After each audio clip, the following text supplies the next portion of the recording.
कहानी की शुरुआत में हम अमेरिका के एक छोटे से टाउन में लोगों को नदी किनारे पिकनिक मनाते हुए देखते हैं। लेकिन तभी अचानक बिना किसी इंसान के एक बोट नदी में तैरती हुई उनके करीब आई। लेकिन बोट के अंदर जो मिला वो देखकर ये लोग हैरान रह गए। इस बोट के अंदर एक बुरी तरह से गली सड़ी डेड बॉडी थी। ये शरीर बहुत ज्यादा बुरी हालत में था। जल्द ही वहाँ का पुलिस चीफ जॉन हॉकिंस वहाँ पहुँच गया। हॉकिंस के आने से पहले ही फोरेंसिक ऑफिसर कॉनी वहाँ पहुँच चुकी थी। उसने हॉकिंस को बताया कि डेड बॉडी बहुत बुरे हाल में है और इसके शरीर में हड्डियाँ तो हैं ही नहीं, सिर्फ मांस बचा है। ये बहुत अजीब सा केस था। ऐसा लग रहा था किसी ने हड्डियां निकाल ली हो, जो कर पाना आमतौर पर नामुमकिन सा लगता है। शरीर को पोस्टमार्टम के लिए भेज दिया गया। जेकब नाम के डॉक्टर ने शरीर का निरीक्षण किया। पूरी जांच पड़ताल के बाद जेकब ने हॉकिंस को बताया कि ऐसा ही लग रहा है कि किसी ने बड़े ही ध्यान से सारी हड्डियां निकाल ली हो। लेकिन सोचने की बात यह है कि ऐसा किया कैसे होगा उसने। जेकब को इस शरीर के अंदर एक मधुमक्खी जैसा कीड़ा भी मिला। इस कीड़े को जेकब ने एक जार में बंद कर दिया था। हॉकिंग ने कॉनी को ये जार दिया ताकि इसे ध्यान से रख दिया जाए। हो सकता है ये सबूत के तौर पर काम आ जाए और मौत के कारण का पता लगाया जा सके। जल्द ही कॉनी को इस आदमी का नाम पता चला। इस आदमी का नाम था डॉक्टर कोल पार्सन्स। वो एक साइंटिस्ट है जो लगभग 1 साल पहले यहाँ रहने आया था। उन्हें इस आदमी का वॉलेट और कुछ सामान बोट पर ही मिला। वो पहले ही यूनिवर्सिटी में एक प्रोफेसर हुआ करता था, लेकिन फिर उसने सब कुछ छोड़ दिया और अकेले जाकर नदी के किनारे रहने लगा, जंगल के बीचों बीच। हॉकिंस को इस केस की अच्छे से जांच करने के लिए उस आदमी के घर जाना होगा। इसके बाद हम मैग नाम की एक लड़की को देखते हैं जो कि हॉकिंस की एक्स गर्लफ्रेंड है। मैग पुलिस के लिए जंगल की गाइड के तौर पर काम करती थी। हॉकिंस ने मैग से मिलकर इस केस के बारे में पूरी जानकारी दी। मैग उस साइंटिस्ट को जानती थी। लगभग 1 साल पहले मैग ने उस साइंटिस्ट की कुछ सामान लाने में मदद भी की थी। वो जानती थी कि ये साइंटिस्ट किसी एक्सपेरिमेंट पर काम कर रहा है, लेकिन इस एक्सपेरिमेंट के बारे में ज्यादा कुछ नहीं पता उसे। हॉकिंस ने मैग को अपने साथ चलने के लिए कहा ताकि इस केस की अच्छे से छानबीन हो सके और मैग इसके लिए तुरंत मान भी गई। हॉकिंस ने जेकब को भी साथ आने को कहा। इस छानबीन पर चलने से पहले हॉकिंस ने कुछ सूचना इकट्ठी की और तभी उसे एक और परेशान कर देने वाली खबर मिली। उस साइंटिस्ट की एक छोटी बेटी भी थी जो लगभग 1 साल पहले गायब हो गई थी और उसे आज तक कोई नहीं ढूंढ पाया। अगले ही दिन हॉकिंस, मैग और जेकब ने सारा सामान बांधा और घने जंगल की ओर निकल पड़े। इस सफर का कुछ हिस्सा उन्हें बोट से तय करना होगा ताकि वो साइंटिस्ट के केबिन तक पहुंच सकें। जब ये लोग रास्ते में थे तो अचानक कॉनी का फोन आया। कॉनी ने बताया कि जो कीड़ा इस आदमी के शरीर में मिला है वो कल तो मर गया था और आज फिर से जिंदा हो गया। कॉनी ने पूछा कि क्या मैं इस कीड़े को जांच के लिए लैब में भेज दूं, लेकिन हॉकिंस ने कहा कि मेरे लौटने का इंतजार करो। कॉनी ने यह भी बताया कि जब इस साइंटिस्ट की बेटी गायब हुई थी तो उसकी पत्नी का दिमागी संतुलन हिल गया था और उसे 3 महीने तक अस्पताल में रखा गया था। वो बार बार अपने पति को ही अपनी बेटी के गायब होने के लिए जिम्मेदार ठहरा रही थी। जैसे जैसे रात हुई हॉकिंस, मैग और जेकब अपनी मंजिल तक पहुँचे। कभी नदी किनारे जो सुंदर घर हुआ करता था वो अब एक डरावना अकेला कैबिन बन चुका है जहाँ कोई नहीं आता जाता, किसी तरह का कोई रखरखाव नहीं है। मैग ये देखकर बहुत दुखी हुई क्योंकि जब 1 साल पहले वो यहाँ आई थी तो ये जगह बहुत खूबसूरत थी। हॉकिंस ने मैग और जेकब को बाहर रुकने को कहा और उसने पहले अंदर जाकर देखा कि वहाँ कोई खतरा तो नहीं है। उसने आवाज भी लगाई कि शायद अंदर कोई हो, लेकिन ये जगह पूरी तरह तहस नहस हो चुकी थी। सारा सामान, फर्नीचर इधर उधर बिखरा हुआ था और ये तो देखकर ही पता चल रहा था कि यहाँ काफी समय से कोई नहीं रह रहा। जब हॉकिंस ने इस जगह की छानबीन शुरू की तो उसे कुछ अजीबोगरीब चीजें मिली, जैसे अजीब तरह से हिलती हुई छत, जिसे देखकर ऐसा लग रहा था मानो वो जिंदा हो। जल्द ही हॉकिंस को एक कमरा मिला जिसका दरवाजा बहुत अच्छी तरह से बंद किया गया था। उसने अभी के लिए ये दरवाजा नहीं खोला और बाहर मैग और जेकब को बुलाने गया।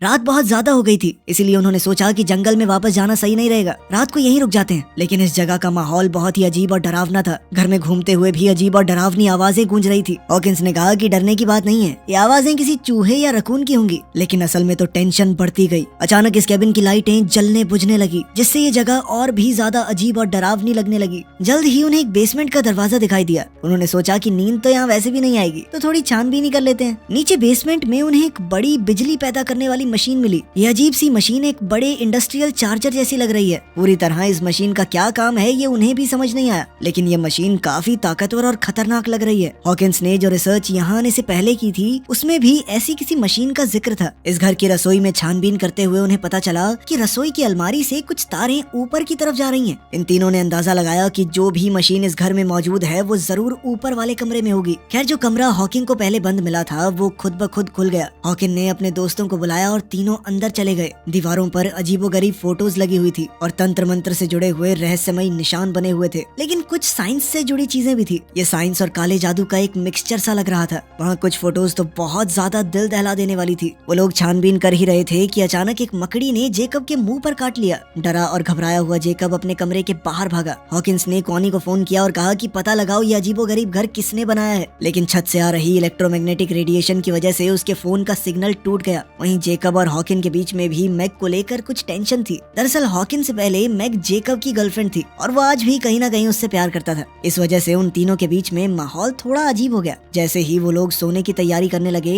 हॉकिन का कहना था कि उन तीनों को एक ही कमरे में रुकना चाहिए ताकि अगर कोई भी खतरा आए तो वो लोग मिलकर उसका सामना कर सकते हैं। लेकिन मैग ने कहा कि देखो, मुझे अपना खुद का कमरा चाहिए, मैं नहीं एडजस्ट कर सकती तुम लोगों के साथ। रात को जेकब बहुत बीमार हो गया, शायद उस मकड़ी के काटने की वजह से कोई भी ठीक से नहीं सो पा रहा था। मैग हॉकिंस के कमरे में आ गई क्योंकि उसे लग रहा था कि इस जगह में कोई बहुत ही बुरी सी शक्ति है। हालांकि उसने आज तक जंगल में बहुत सी रातें अकेली बिताई हैं, लेकिन इस जगह का एहसास कुछ अलग सा है। कोई बहुत बुरी शैतानी शक्ति मौजूद है यहाँ पर। बातों बातों में ये दोनों करीब आ गए और इनके बीच में नजदीकियां बढ़ने लगी। तभी हम देखते हैं कि छत से खुद ब खुद एक सीढ़ी नीचे की तरफ आई। जेकब की हालत बद से बदतर होती जा रही थी। ऐसा लग रहा था मानो वो पूरी तरह से अपने वश में नहीं है। अचानक बाहर से कुछ आवाज आई। मैग और हॉकिंस ने जल्दी से कपड़े पहने। वो हथियार उठाकर बाहर निकले तो सामने एक औरत उनकी तरफ बंदूक ताने खड़ी थी। यह औरत कोई और नहीं बल्कि लिंडा है, डॉक्टर कोल पार्सन की बीवी, जो अपने गुमशुदा पति को ढूंढती हुई यहाँ आई थी। हॉकिंस ने उसे समझाया कि मैं पुलिस वाला हूँ और तुम्हारे पति की डेड बॉडी मिल चुकी है नदी के किनारे। लिंडा को समझ आ गया कि ये लोग उसे कोई नुकसान नहीं पहुँचाएंगे, तो उसने अपनी बंदूक नीचे कर ली। जब ये लोग बातचीत कर रहे थे तो मैग बेसमेंट में गई ताकि कैबिन की बिजली को वापस लाने का कोई तरीका ढूंढा जाए। तभी हमने वहाँ बच्ची की एक डरावनी परछाई देखी जो मैग का पीछा कर रही है। मैग को वहाँ एक गुड़िया मिली जिसे उसने अपने साथ रख लिया। तभी हॉकिंस ने देखा कि जेकब वहाँ नहीं है और वो उसे ढूंढने बाहर चला गया। बाहर जाकर उन्होंने देखा कि ऊपर वाले कमरे में कुछ अजीब सी आवाजें आ रही हैं। हॉकिंस, मैग और लिंडा छत की तरफ बढ़ने लगे तो देखा कि जेकब इस अजीबोगरीब मशीन में फंसा हुआ है। उन्होंने जेकब को खींचकर बाहर निकाला, लेकिन ऐसा लग रहा था मानो जेकब अब जेकब रहा ही नहीं। वो पूरी तरह से खोया खोया लग रहा था। इसी घटना के दौरान लिंडा को अपनी खोई हुई बेटी की आवाज सुनाई दी, जो ऊपर वाले कमरे से अपनी माँ को आवाज लगा रही है। जेकब को मशीन से निकालने के बाद हॉकिन और बाकी लोगों ने जेकब से सवाल पूछे कि ये मशीन आखिर शुरू कैसे हुई है और वो ऊपर वाले कमरे में क्या करने गया था। जेकब बेचारा घबराया और कमजोर सा लग रहा था। वो बार बार यही बात दोहरा रहा था कि मुझे नहीं पता ये सब कैसे हुआ।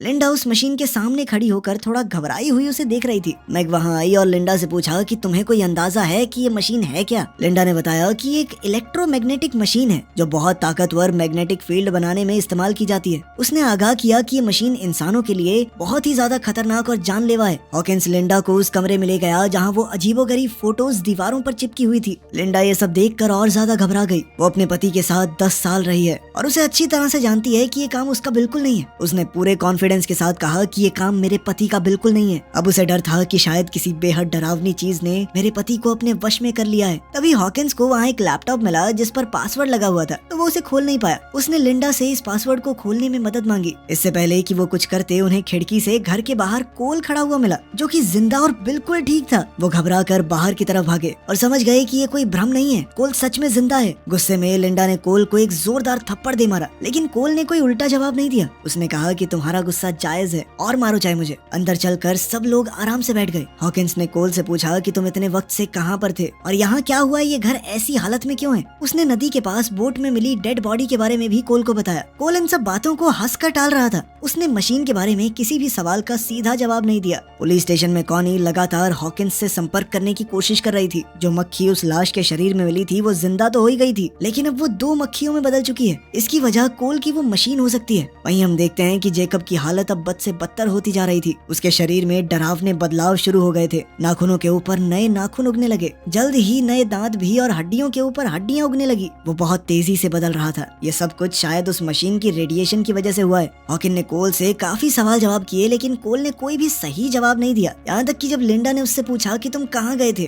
तब भी उसने कोई खास ढंग का जवाब नहीं दिया। और उधर जेकब कोल की बातें इस तरह मान रहा था मानो वो उसका कोई नौकर हो। जब लिंडा जेकब की हालत देखने गई तो उसका शरीर इस तरह से बदला हुआ देखकर वो बहुत ज्यादा डर गई। वो तुरंत हॉकिंस और मैग को बताने गई। जेकब के शरीर में ऐसा भयानक बदलाव देखकर वो लोग समझ गए कि उन्हें जल्द से जल्द यहाँ से निकलना होगा। जब वो लोग बाहर निकले तो देखा कि जिस बोट से वो सब यहाँ पर आए थे वो अब गायब है। हॉकिंस को कोल के ऊपर अब और ज्यादा शक होने लगा, लेकिन कोल अभी भी इन सारी चीजों को मजाक में ले रहा था। हॉकिंस ने गुस्से में अपना आपा खो दिया। उसने कोल को एक जबरदस्त मुक्का दे मारा और उसे बांध दिया ताकि वो आगे किसी चीज में मुसीबत ना पैदा कर सके। लिंडा ने कहा कि हमें थोड़ा ढूंढना चाहिए, यहाँ आसपास कोई तो होगा ही जो यहाँ से बाहर निकलने में हमारी मदद कर सके। हॉकिंस और मैग आसपास लोगों की तलाश में वहाँ से निकल गए। वो जल्द ही एक कैंपिंग साइट पर पहुंचे जहाँ बहुत सारा सामान पड़ा था, रहने खाने की जगह भी थी। लेकिन इस कैंप के अंदर बहुत सारी सड़ी गली डेड बॉडीज पड़ी हैं, जिन्हें देखकर वो दोनों तुरंत वहाँ से दूर भागे। ये घिनौना दृश्य देखकर मैग उल्टियां करने लगी। हॉकिंस ने उसे शांत करने की कोशिश की, लेकिन इसी दौरान मैग ने भावुक होकर कहा कि मैं प्रेग्नेंट हूँ, मेरे पेट में तुम्हारा ही बच्चा है।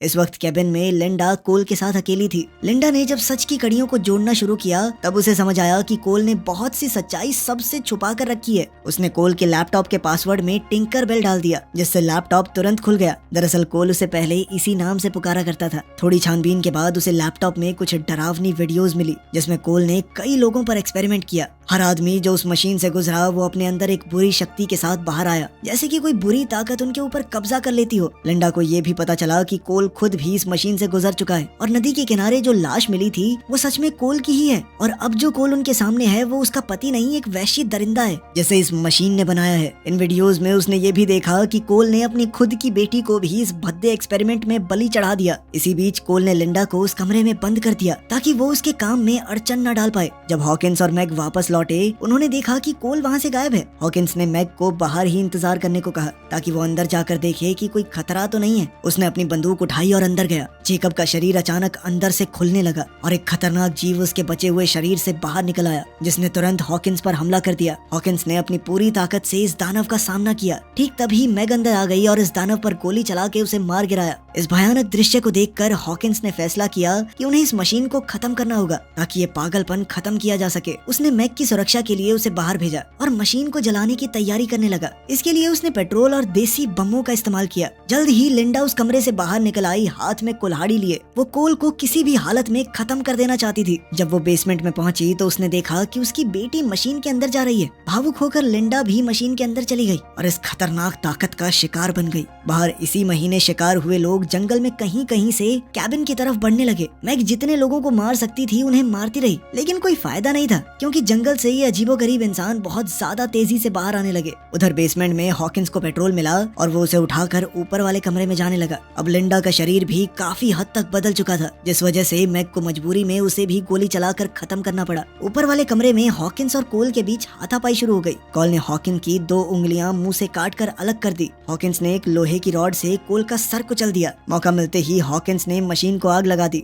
आग बहुत जल्दी फैलने लगी थी, इसलिए हॉकिंस ने चिल्लाकर मैग को बाहर जाने के लिए कहा। मैग तो बाहर चली गई, लेकिन कोल दोबारा उठ गया और उसने हॉकिंस को पकड़ लिया ताकि वो बचकर न जा पाए। एक बड़े धमाके से पूरा घर उड़ गया और सब कुछ तबाह हो गया, लेकिन हॉकिंस ने उसे रोकने के चक्कर में अपनी जान कुर्बान कर दी। अब मैग अकेली रह गई थी और हर तरफ से अपने ऊपर हमला होता देखकर वो सुन्न पड़ गई। 8 महीने बाद हम देखते हैं कि मैग अपने घर पर एकदम सही सलामत है। कॉनी उसके पास आई ताकि हॉकिंस का कुछ सामान उसे दे सके। जैसे ही कॉनी सामान देकर गई उसने ये सारा सामान जला दिया। इसके बाद हमने देखा कि मैग का सड़ा गला शरीर पेड़ के नीचे पड़ा था, जिससे पता चलता है कि असली मैग तो मर चुकी है। ये मशीन का बनाया हुआ एक बहरूपिया है और ये पक्की बात है कि उसके पेट में जो बच्चा है वो भी आम तो नहीं होगा। वीडियो पसंद आई तो लाइक कर देना, चैनल को सब्सक्राइब कर लेना। मिलते हैं अगली वीडियो में।